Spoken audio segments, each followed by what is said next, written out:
Hello दोस्तों, welcome है एक और नए स्मैकडाउन के कल के शो में जो हुआ था ओकला सिटी के बीचों बीच में। और यहाँ पे दोस्तों सबसे पहले हमें रिटर्न देखने को मिलता है रैंडी ऑर्टन को। भाई ये तो बहुत ही सच में अच्छी बात थी कि रैंडी ऑर्टन वापस आ गया है। चलो ठीक है, मगर वो वापस इसलिए नहीं आया कि वो किसी से लड़ने आया या किसी से कोई बदला लेने आया। नहीं, वो आता है रैंडी ओ कोडी रोज के हिसाब से, क्योंकि उसने उसके साथ गद्दारी की रोमन रेंज के टैग टीम चैंपियनशिप जो थी ना सोलो सिकोवा के साथ। तो कोडी रोज कहता है कि मैं उसका ये बात भी उसकी हल कर दूंगा। तो रैंडी ऑर्टन बीचों बीच खड़े होते रिंग में उसके बारे में बोलते हैं कि कोडी रोज ये तुमने क्या किया, हमारे दुश्मन के साथ तुमने हाथ मिलाकर जो है अच्छा नहीं किया है। और अब तुम आके जो है रिंग में मुझे ये गाइडेंस करो, मुझे ये बताओ कि ये तुमने क्यों किया और ये कैसे किया।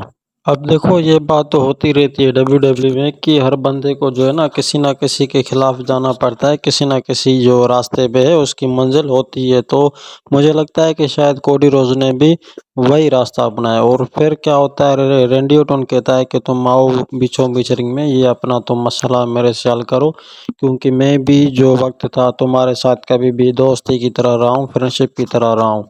तो देन इसके बाद जहाँ आते हैं कोडी रोज, और कोडी रोज जो उसका इंटरव्यू होता है सबसे पहले तो वो भाई अपना करवाते हैं इंट्रोड्यूस, जो लेट कर जो होता है ऐसे सर के ऊपर लगा के और टाइटल जो ऊपर करके। वैसे एक बात तो है भाई, हर बंदे का जो होता है, हर रेसलर का जो होता है वो होता है अलग अलग इंट्रोड्यूस होता है। और मुझे जो इंट्रोड्यूस अच्छा लगता है ना, वो सबसे बढ़कर लगता है रोमन रेंज का।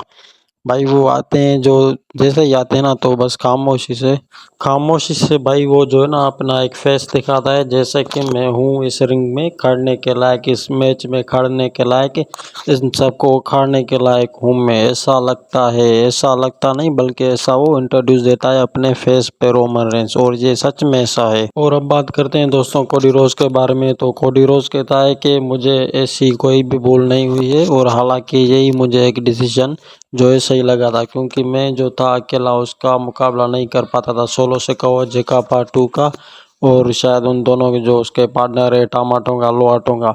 तो ये मुझे फैसला लेना पड़ा। और हाँ, कोडी रोज ने ये जो फैसला लिया बिल्कुल ही सही लिया, क्योंकि रोमन रेंस ये जो उनके खिलाफ जा सकता है, ना कि रैंडी ऑर्टन, ना कि केविन ओवेन जा सकता है। तो ये बिल्कुल सही फैसला किया था मैंने। और कोडी रोज भी कहता है भाई रैंडी ऑर्टन को कि तुम्हारे साथ जो मेरी दोस्ती है वो हमेशा रहेगी, हमेशा ही दोस्ती की तरह, फ्रेंडशिप की तरह रहेंगे हम दोनों। तुम ऐसी कोई भी अंडरस्टैंडिंग तुम हमारे बीच में ना ही समझो तो सही होगा, या तुम्हारे लिए भी सही होगा हमारे लिए भी। और वो हैंडशेक करता है कोडी रोज उस रैंडी ऑर्टन के साथ, फिर कहता है कि मुझे तुमसे कोई प्रॉब्लम नहीं होगी, और तुम्हें भी शायद मुझसे कोई प्रॉब्लम आगे वाले समय में नहीं होगी। तो रैंडी ऑर्टन कहता है कि तुम हमेशा ये से आगे बढ़ते रहो, हमेशा ये से तरक्की करते रहो, बस हम तुम्हारे साथ हैं और तुम्हें घबराने की कोई ज़रूरत नहीं है। और फिर आते हैं इसके बाद केविन ओवेन। देन उसके बाद भी जो है ना उसको वो भी अंडरस्टैंडिंग होती है, क्योंकि एक वक्त था जो केविन ओवेन के साथ जो था, और कोडी रोज और रैंडी ऑर्टन के साथ जो था, वो खड़ा था रिंग के बीचों बीच जब उसको हमला करने आ रहे थे सोलो सिकोवा उसकी पूरी टीम। और ये बंदा जैसे ही बोलता है केविन ओवेन, तो इसके बाद आते हैं सोलो सिकोवा और टामा लोआ टोंगा, और इसके बाद उसके साथ आता है जेका पार्ट 2 भी। भाई मतलब कि ये हो गया कि सुहाग में सुहागरात और मुलाकात में मुलाकात, ये तो वैसी ही बात हो गई। और फिर क्या कहता है सोलो से को कि हाँ तुमने ये ठीक तो किया उसका साथ देकर, मगर तुम भी ये भी याद रख लेना कि तुम्हारा जो अब आगे कांड हम करेंगे, हम तुम्हारी जो आगे प्लानिंग कर रहे हैं, सोच रहे हैं, वो तुम्हारी ऐसे ही होगी, क्योंकि तुम तो देखते ही आए हो कि अब तक जो रोमन रेंस नहीं था तो हम ही थे इसके ब्लड लाइन के हकदार, हम ही थे जजमेंट, हम ही थे ट्राइबल चीफ के सबसे बड़े इस डब्ल्यूडब्ल्यूई में। और हमने ही जो है ब्लड लाइन को इस नया नाम लिया है अपनी नई टीम के साथ। और सोलो सिकोवा कहता है कि तुम्हें कोई भी ऐसी अंडरस्टैंडिंग नहीं होनी चाहिए तुम्हारे और हमारे बीच में, चाहे तुम किसके भी साथ हो, हमें कोई परवाह नहीं है। और फिर जो है कोडी रोज और रैंडी ऑर्टन सोचने लगता है कि ये क्या कह रहा है बना। और फिर इसके बाद जो आता है केविन ओवेन आता है, जो कहता है कि तुम भी शायद एक बात भूल रहे हो कि तुम्हारी मेरी भी जो है ज़्यादा से ज़्यादा फाइट तो हुई तो है, लेकिन वो बहुत ही कम टाइम और कम समय में हुई है।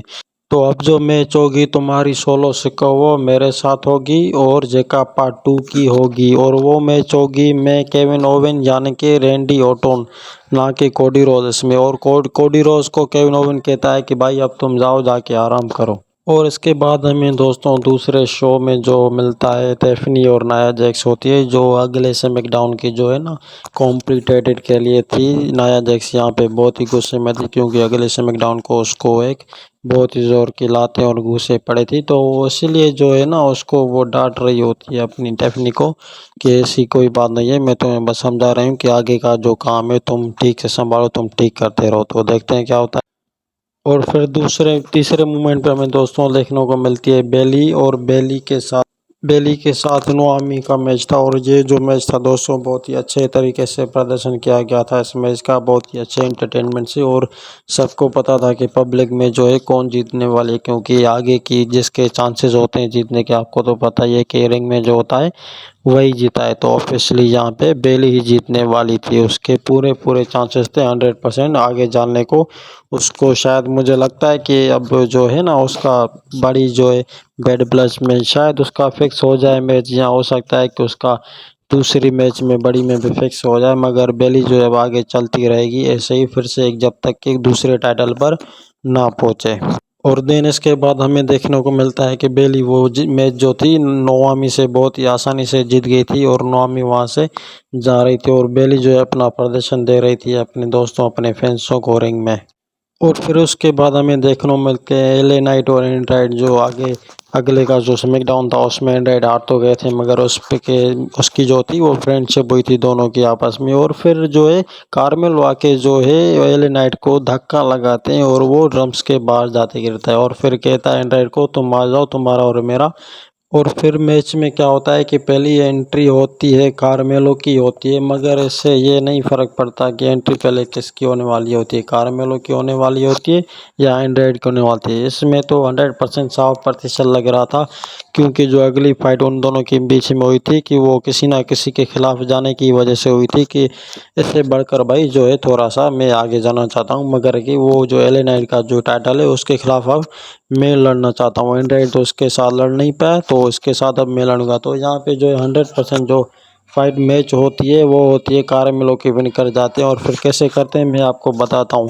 सबसे पहले तो यहाँ पे जो फाइट चल रही थी वो ज़ोरों और शोरों की चल रही थी। यहाँ पे एंड्राइड भी जो है अपना उससे प्रदर्शन दे रहा था और कार्मेलो भी जो है अपना उसे फुल प्रदर्शन दे रहा था। लेकिन अचानक से क्या हुआ, जो वो दोनों रिंग के बीचों बीच खड़े हो गए थे ना, तो आपस में दोनों टकरा कर जो है नीचे गिर गए थे। और फिर जो उनको दोनों को ही चोट लगी थी वो बहुत ही काफ़ी खतरनाक चोट लगी थी। इसके बाद हमें दोस्तों यहाँ पे मैच जो होता है वो कंटिन्यू होकर दिखाई देने लगता है। और फिर मुझे लगता है कि ये जो NXT का नीचे आया था टाइटल, मुझे यही लगता है कि ये जो दोनों बंदे हैं ये NXT के जो पहले थे वो चैंपियनशिप पे रह गए हैं या रहे थे, मुझे ऐसा लगता है। और फिर इनका जो एंट्रेंस हुआ है वो स्मैकडाउन में हुआ है कार्मेलो का और एंड्राइड का। और आप बताना दोस्तों कि आपको इन दोनों में से जो है सबसे अच्छा जो है रेसलर कौन लग रहा है। मुझे तो भाई ये दोनों ही जो है ना अच्छे लग रहे हैं क्योंकि ये दोनों जो है अपने आप को फेस करने वाले ही लग रहे हैं कि जाके भाई ठीक है आगे ये हमें जो है जाके संभालना है, मतलब कि हमें उसके खिलाफ ही लड़ना होगा। तो हम यहाँ पे जो है सेटिस्फाई कर लेते हैं मैच को। तो उन्होंने ये पहले से ही मैच को फिक्स करके रख लिया था क्योंकि हम एंड्राइड तो अब एले नाइट से हार गए थे, तो अब जो चांसेस थे 100% वो थे कार्मेलो के जीतने के। मगर एंड्राइड भी भाई जो होता है कम नहीं होता, अपनी जो दोनों टांगों वाली जंपिंग वाली परफॉर्मेंस लगाता है ना ठीक वैसे ही दिखाता है। और कार्मेलो को यहाँ से जो है एक बड़ी सी चोट लग गई थी और उसके बाद हमें देखने को मिलता है कि कार्मेलो को जो है एक दांत से जो है उसके खून भी लगने लगता है। मगर वहाँ पे जो एले नाइट आते हैं भाई, एले नाइट आके जो है फिर कार्मेलो को जैसे ही मारने वाले थे वो रिंग में बीचों बीच चले जाते हैं और फिर एंड्राइड उसके बीच में आ जाता है और कार्मेलो उसको एक धक्का देता है। और फिर यहाँ पे 1 2 3 करके कार्मेलो इस मैच को आसानी से वो चीटिंग करके वो मैच वो वहाँ से निकल के जाता है जीत कर। और फिर क्या होता है कि जैसा कि पिछले स्मैकडाउन में दिखाया गया था कि एंड्राइड और एले नाइट के बीच में जो फ्रेंडशिप हुई थी वो अभी तक वो है या नहीं। तो फिर एंड्राइड एले नाइट को सर के केबल हाथ लगाते हैं और फिर ये कहते हैं कि ये तुमने क्या किया, तुम इस मैच में ना ही आते तो अच्छा होता, मैं जीता। तो वो कहता था एले नाइट कि उसने मुझे धक्का दिया था, चोट लगाई थी इसलिए मैं आया था। फिर कहता है कि ऐसी बात नहीं है, तुम मुझे प्रोटेक्ट करो, मैं तुम्हें भी आगे जाकर प्रोटेक्ट करूँगा। और फिर वहाँ से एंड्राइड जो है वहाँ से चले जाते हैं। और फिर हमें कोडी रोज और रैंडी ऑर्टन और केविन ओवन देखने को मिलते हैं। जो कोडी रोज कहता है कि तुम्हें भी ऐसी कोई परेशानी हो मैच में तो मुझे बताना, तो केविन ओवन कहता है कि मुझे ऐसी कोई भी परेशानी नहीं है मैच में, बस तुम सेटिस्फाई रहो, तुम थोड़ा ध्यान में रहो बस। यही कह के वो यहाँ से चला जाता है। रैंडी ऑर्टन भी कहता है कि कोडी रोज से ऐसी कोई परेशानी नहीं है, तुम बेफिक्र रहो, हम मैच ये आसानी से जीत जाएंगे। और फिर भाई इसके बाद क्या देखने को मिलता है, एजे स्टाइल का जो है स्मैकडाउन में नेक्स्ट को वो रिटर्न होगा भाई, ये तो बहुत ही अच्छी बात है। और फिर इसके बाद जो है सोलो सिकोवो और टामा टोंगा जो है नहीं होते हैं उसके साथ, और लोआ टोंगा जो है पहली एंट्री करने के आते हैं, मगर पहली एंट्री होती है उसकी केविन ओवेंस की होती है। केविन ओवेंस के बाद जो होती है रैंडी ऑर्टन की एंट्री होती है दोस्तों। और क्या आपको पता है रैंडी ऑर्टन को जो है अब एक नया नाम दिया गया है फाइबर। शायद ये उसका जो है पहले से ही नाम था फाइबर, क्योंकि फाइबर उसे कहते हैं जो कि चीतेला वो फुर्तीला हो और ताकतवर हो और तेज ध्यानदारी वाला हो, इसीलिए उसको फाइबर नाम दिया देता है। और फिर उसके बाद हमें सोलो सिकोवो और जेका पार्ट 2 का हमें देखने को मिलता है, उन दोनों के फेस टू फेस खड़े होने को, और वो रिंग में बीचों बीच आते हैं। और फिर जो अपना माला वाला होते हैं, जबला वाला होते हैं, वो जो उंगलियां उठाते हैं वो वैसे उनका जो स्टाइल होता है वो रहता ही है। और लास्ट मैच के जो गिव अप होते हैं, जो पहले जो फाइट करने वाले होते हैं वो होते हैं केविन ओवन और जेका पार्ट 2 के 2 होते हैं। और यहाँ पे सबसे बड़ी बात यह है कि जेका पार्ट 2 जो है केविन ओवन को बहुत ही आसानी से पहली बारी में ही गिरा देता है वहाँ पे रिंग पे। और भाई मैं आपको एक बात और बता देता हूँ कि ये जो बंदा है ना जेका पाटू का, अभी तक जो है इसका एक सिंगल जो टाइटल वाला मैच हुआ है होता है जो करवाते हैं, वो अभी तक फिक्स नहीं किया गया। और मैंने आपको पहले ही बताया था कि ये जो उसका सिंगल वाला फाइट होगा जो उसका होना चाहिए वो होगा कोडी रोज का होगा, क्योंकि जो पहले से ही आया था ना जेका पाटू तो कोडी रोज पर ही अटैक किया था, तो उसका हक है ये कोडी रोज का कि उसके फाइट साथ जो है वो फाइट करे जेका पाटू के साथ। और फिर जो है जेका पाटू सोलो सिको को कहते हैं कि अब तुम छोड़ो, अब तुम इधर आ जाओ, मुझे एंड से करो, मैं इन्हें संभालता हूँ। और फिर जो है जेका पाटू रैंडी ऑर्टन को बहुत ही आसानी से हल कर जाता है, उसको नीचे गिरा देता है। और लेकिन मुझे ये लगता है कि रैंडी ऑर्टन ने ये जानबूझकर ही किया था कि उस जेका पाटू को जो है नीचे बुलाने का, और उसको भाई जो 3-4 बार जो वहाँ रिंग से पटक कर मारे थे ना, वो तो बहुत ही वायरल हो गया था, यूँ समझ लो वीडियो तो। मैच के परफॉर्मेंस और जो फाइटिंग चल रही थी अभी तक जो जिसके माइंड के हिसाब से चल रही थी, और मुझे तो ये लग रहा था कि क्योंकि यहाँ पे सोलो सिकोवो और जेका पाटू जीतने वाले हैं, क्योंकि उनकी जो अभी तक परफॉर्मेंस चल रही थी डब्ल्यूडी में वो सबसे हट कर चल रही थी, वो सबसे बड़ी अच्छी चल रही थी। मगर बड़ी अच्छी बात यह भी है कि जेका पाटू और सोलो सिकोवो को बहुत ही अच्छी जो है एक पिटाई होती है, उन दोनों की बहुत ही अच्छी है मरम्मत होती है। ये तो होना ही था भाई, क्योंकि जिसके खिलाफ जो जाता है उसके खिलाफ वो हो नहीं पाता है, तो आपस में ही जो है झगड़ा करना अच्छी बात होती है या बुरी भी बात आगे चलकर हो जाती है। और रैंडी ऑर्टन जो है सोलो सिकोवो को आरकेओ लगाने ही वाले होते हैं, तो सामने से जेका पाटू आ जाते हैं, उसका ध्यान भटक जाता है, और फिर सोलो सिकोवो इसी मौके का फायदा उठाकर वो उसको पकड़ के जो है रिंग के बीचों बीच सर के पल को चल देते। और फिर वहाँ पर केविन ओवन आ गए थे और फिर रैंडी ऑर्टन को कह रहे थे कि मुझे तुम हैंडशेक करो, और फिर केविन ओवन को हैंडशेक तो करता है, और फिर जाके नीचे रिंग में जाके सोलो सिकोवो को भी मारता है और जेका पार्ट 2 को भी मारता है। और फिर उसकी जो फिर से जो उसका वो रिंग में चढ़कर वो जो ऊपर उतरकर वो होता है ना जंप लगाना, वो भी लगा रहा था उसको। और जैसा कि मैंने बताया था कि अभी तक तो ये चल रही थी इन दोनों की पिक्चर, और ट्रेलर जो होना था वो इन दोनों का होगा था टामा टोंगा और लोआ टोंगा के साथों का, जो आखिरी मैच के लास्ट में आए थे उन सब का ध्यान भटकाने के लिए। और फिर वहाँ पे कोडी रोज भी आ जाते हैं, उन सब की अच्छी हजामत करते हैं और मरम्मत करते हैं। और फिर देन उसके बाद यहाँ पे जो है फाइट एक सेटिस्फाई होने ही वाली थी, होने ही चुकी थी, मतलब कि हो गई थी कि ये अचानक से जो है ना कोडी रोज ने जेका पाटू को अंदर जाके धकेला, और फिर जाके अचानक से जो है रेफरी, और फिर जो है जेका पाटू का जो है प्रदर्शन वो सही होता है, जो कि वो कोडी रोज को डिस्ट्रॉय कर देता है, वो उसको नीचे गिरा देता है। और फिर उसके बाद क्या, और फिर जो है मैच में एक ऐसा तूफान आता है जो लाता है कि कोडी रोज वही लाता है कि जो रेफरी डाउन हो गया था वहाँ पे, जैसा कि मैंने आपको बताया था। और फिर रेफरी के डाउन होने के बाद ही जो है जेका पाटू ने उसका फ़ायदा उठाया था और उसको जो है लात मार कर गिरा भी दिया था। और फिर उसके बाद जो फ़ायदा उठाता है उसका वो होता है सोलो सिकोवो, वो ये मैच बहुत ही आसानी से जीत जाता है सोलो सिका। और फिर टामाटोंगा लोआटोंगा भी वो वहाँ से जाके निकलते हैं, पतली गली से निकल जाते हैं।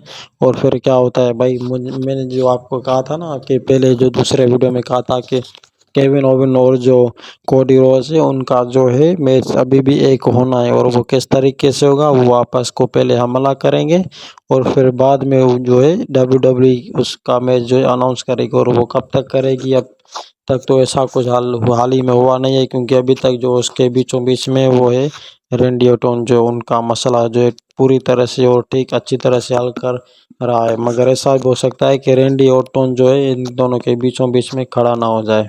और फिर जो एक कार्ड मैच क्लिप आया था जो टैग टीम चैंपियनशिप का होगा अगले स्मैकडाउन में, वो भी इन दोनों का लगता है कि इन तीनों का जो है फिक्स हो गया है। और ये तो होना ही था भाई। अब मुझे लगता है कि ये जो अभी टाइटल है टैग टीम चैंपियन वाले जो अभी तक रहने चाहिए जहाँ रहेंगे, तो मुझे लगता है कि सोलो सिकाओ के टीम के पास ही रहेंगे जेका पार्टू